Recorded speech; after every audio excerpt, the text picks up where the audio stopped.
इंशाल्लाह 3 महीने 6 महीने के बाद इफेक्ट्स आने शुरू हो जाएंगे। आप सबके लिए मैं सिर्फ कहना चाहता हूं कि हौसला रखें, कोई घबराने की बात नहीं है। ये सिर्फ छोटा सा पीरियड है, ये निकल जाएगा। मैं इंशाल्लाह आपको निकालूंगा इससे। मुश्किल के दिन कब खत्म होंगे, अवाम को रिलीफ कब मिलेगा? आलमी बैंक ने हुकूमती दावों की बैंड बजा दी, कहा हालात बद से बदतर होंगे। रवां साल पाकिस्तान की मौशी शरह-नमू 3.4% रहेगी। अगले माली साल शरह-नमू 2.7% तक सुकड़ सकती है।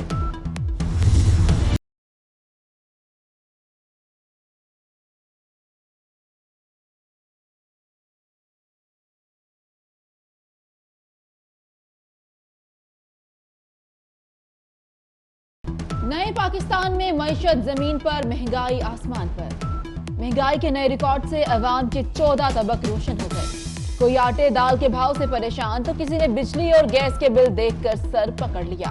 कप्तान के दौर में अगर कुछ सस्ता है तो वो है बेचारा रुपया। अभी से ही इतनी महंगाई, रमजान में क्या बनेगा?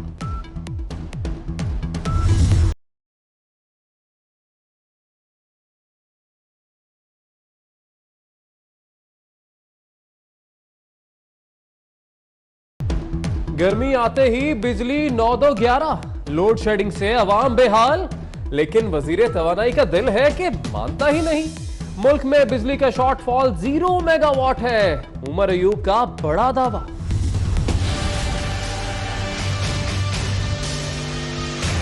बड़ी बाकायदगी से डॉलर रेगुलरली 2001 के बाद वो चलता रहा, 60, 65, 85, फिर 104 और फिर इस तरह करते कर 124, 138 इस तरह चलता था। ये रेट बढ़ाए गए जो कि जिसका इम्पैक्ट हार्डशिप में 500 में आया। जो स्टेट की जो ने उनसे कमिटमेंट की है, अगर कोई कंपनी इसको उस लाइन को क्रॉस करेगी, उनके खिलाफ इंशाल्लाह ताला भरपूर एक्शन होगा और हो रहा है।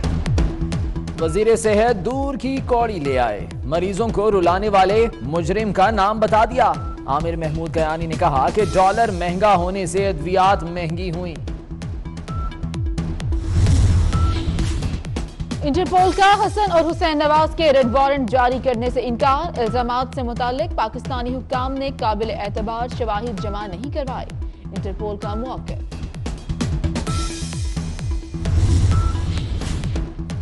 शरीफ फैमिली को एनआरओ ना मिलता तो मनी लॉन्ड्रिंग खत्म हो जाती। शरीफ फैमिली हुदैबिया केस एनआरओ को हर केस में रोल मॉडल के तौर पर पेश कर रही है।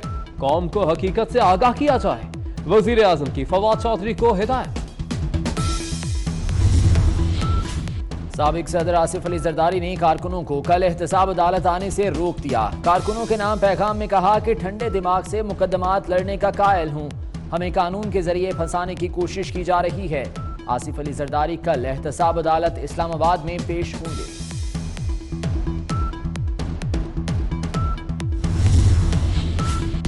मौलाना फजलुर रहमान ने हुकूमत को खबरदार कर दिया। 18वीं तरमीम के खिलाफ साजिश, आइन से गद्दारी होगी। हुकूमत को हटाने से ही मसाइल हल होंगे। हम अपना सफर जारी रखे हुए हैं। ऑपोजिशन से पूछते हैं कब हमारे साथ आना चाहते हैं। गंदकोट में मीडिया से गुफ्तगू। वो हुकूमत है जिसको कोई समझ नहीं आ रहा कि इसने क्या करना।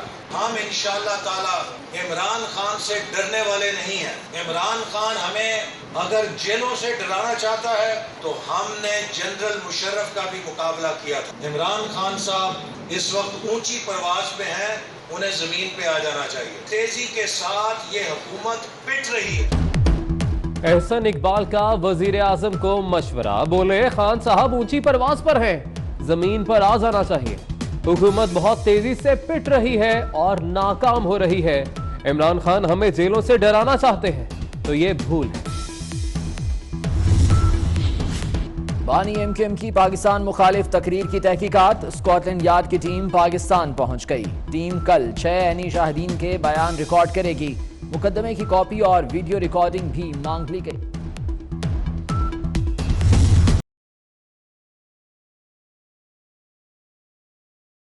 बादल अभी भी पूरी तरह छटे नहीं। हमारे पास इस वक्त रिलायबल इंटेलिजेंस है कि भारत एक नया मंसूबा तैयार कर रहा है, उसकी प्लानिंग हो रही है और पाकिस्तान पर एक और जारियत का इम्कान है और हमारी इत्तला के मुताबिक 16 से 20 अप्रैल तक ये कार्रवाई की जा सकती है और मकबूजा कश्मीर में एक नया वाकया रूनुमा किया जा सकता है पुलवामा जैसा। हम चाहते हैं कि इंटरनेशनल कम्युनिटी इस गैर जिम्मेदाराना रवैये का नोटिस ले और उनकी तंबीह करे। 16 से 20 अप्रैल तक भारतीय हमले का खदशा, मोदी ने फौज को फ्री हैंड दे दिया। मकबूजा वादी में नया नाटक रचाया जा सकता है। वजीर खारजा ने कौम को चौकन्ना कर दिया, कहा भारतीय जंगी जनून के बादल अभी छटे नहीं, भारत ने अगर ऐसा कुछ किया तो मुंह तोड़ जवाब दिया जाएगा।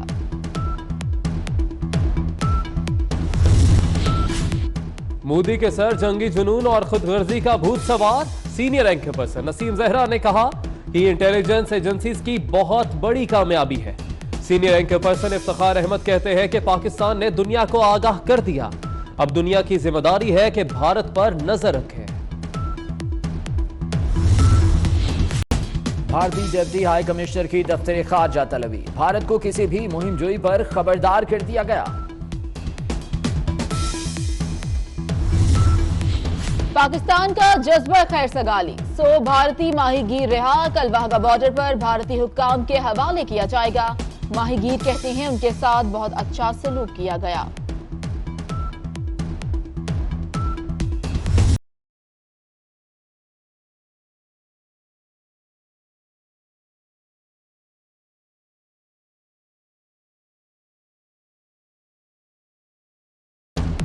अवाम की शिकायत बादलों ने सुन ली, गर्मी का जोर कम करने चले आए। मुख्तलिफ शहरों में बादलों का बसेरा, सरगोदा, साहिवाल और भक्कर में शानदार इनिंग्स। इस्लामाबाद, लाहौर, फैसलाबाद, रावलपिंडी और पेशावर का चक्कर भी लगेगा।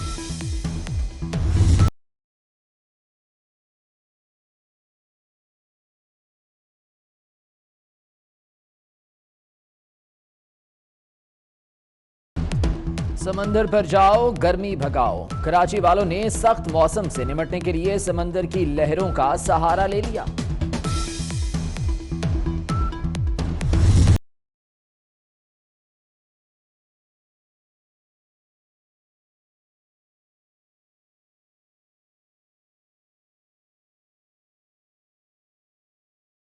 सिंध में मैट्रिक के नकलज़दा इम्तिहानात जारी, पन्नुआकिल में फिजिक्स का पर्चा फिर आउट। इससे कबल फिजिक्स का पर्चा आउट होने पर मनसूख किया गया था। कनकोट में भी तालीम से खिलवाड़, कमरा इम्तिहान में मोबाइल फोन का आजादाना इस्तेमाल। पेशावर मेट्रो बस की टक्कर से जाँ बहक खातून सपुर्द खाक। नमाज जनाजा में हुकूमती शख्सियत तो क्या, मकामी क़यादत भी शरीक न हुई। हयाताबाद पुलिस ने ड्राइवर को गिरफ्तार करके मुकदमा दर्ज कर लिया। खातून लोगों के घरों में काम करती थी।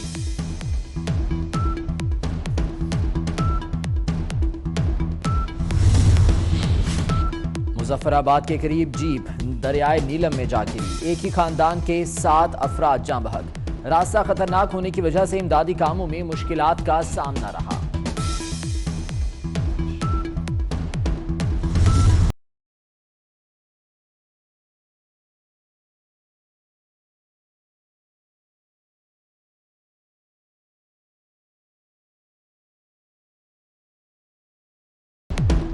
पाकिस्तान के सबसे बड़े लाहौर रेलवे स्टेशन पर बरकीज़ीने और लिफ्ट्स दस्तयाब ही नहीं।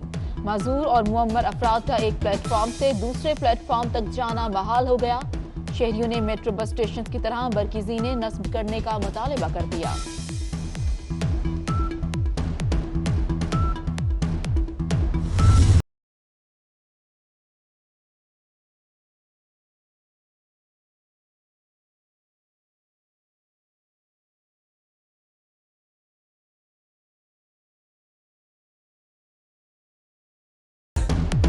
सानहा ग्यारी को 7 साल हो गए। बर्फानी तोदा गिरने से 129 फौजी और 11 शहरी शहीद हो गए थे। पाक फौज का तारीखी ऑपरेशन आज भी कौम को याद। न्यूजीलैंड में दहशतगर्द हमले के बाद वीजे के ख्वाहिशमंदों की तादाद में इजाफा। वाक़े के बाद वीजे के लिए 6,457 दरख्वास्तें दी गईं। सबसे ज्यादा 1,165 दरख्वास्तें अमरीका से मौसूल हुई। मसीहियों के पेशवा पोप फ्रांसिस ने अमेरिका और यूरोप को कातिल करार दे दिया। कहते हैं अफगानिस्तान, शाम और यमन में हलाकतों के जिम्मेदार यूरोप और अमेरिका है। अमेरिका और यूरोप का असलहा ना होता तो अफगानिस्तान, शाम और यमन में जंग ना होती। अमेरिका और सऊदी अरब आमने सामने आ गए। अमेरिका ने ओपेक के रुकन मुल्कों पर मुकदमाबाजी का बिल मंजूर किया तो डॉलर में तेल की फरोख्त बंद कर देंगे। सऊदी अरब की धमकी।